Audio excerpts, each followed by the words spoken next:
गीतों का भंडार खत्म नहीं हो सकता। और मैं आज ये 13वां महानायक वीर लौरिक महोत्सव अपने महतो गुरुजी को धन्यवाद देना चाहूंगा। किस लिए कि आज मिथिला के साथ साथ भोजपुरी का भी मिलन करा दिए। अब देखिए हमारा भोजपुरी में कोनो पियावा प्रदेश जाई है तो मेहरारू का हमार बड़ी फेवरेट गीत और नहीं खी सुन ले केहू के मुंहे सुन ले हो खाओ, लेकिन बड़ी सुंदर गीत बजे। अच्छा गाई कि गवना अरे करवला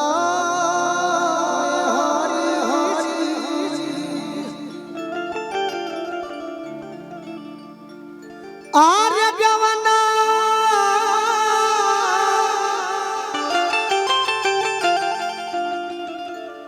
करवला हरी जी।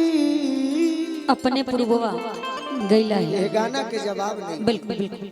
अरे कि अपने पुरबवा एकदम सीधा रही तनी मनी व्यस्त बाड़े।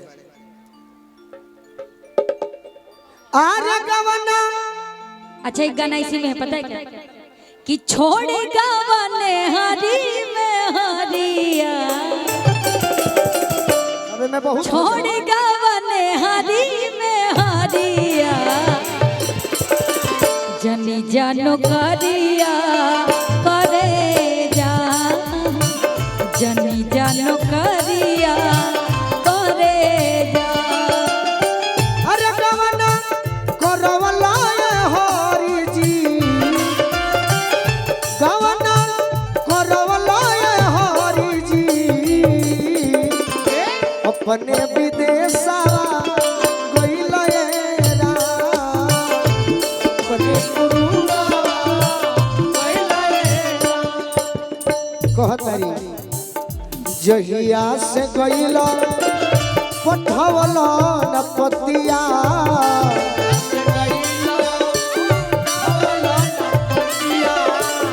रही रही याद आए तोहरी सुरतिया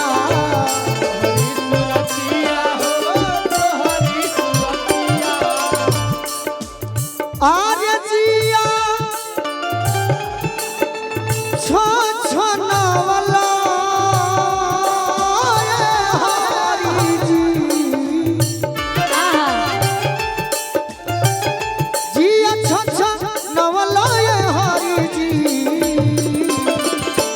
अब देखी चौगुन होता कि अपने पुरुबा गइला रा अपने पुरुबा गइला रा।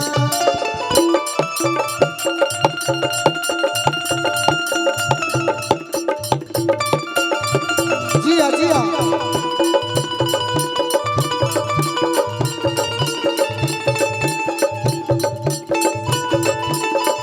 वाह जियो जियो बेंच मास्टर।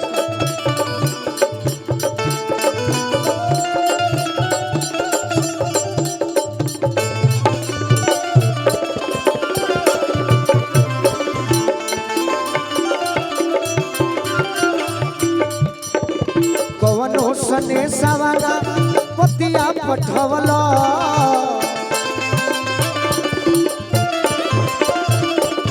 कवनो सने सवा कवनो सने सवा कवनो सने सवाना पतिया पठवला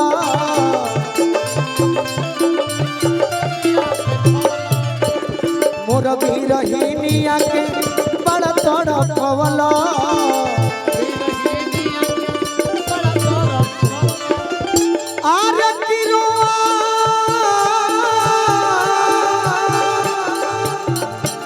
अरे डहकवला हरी जी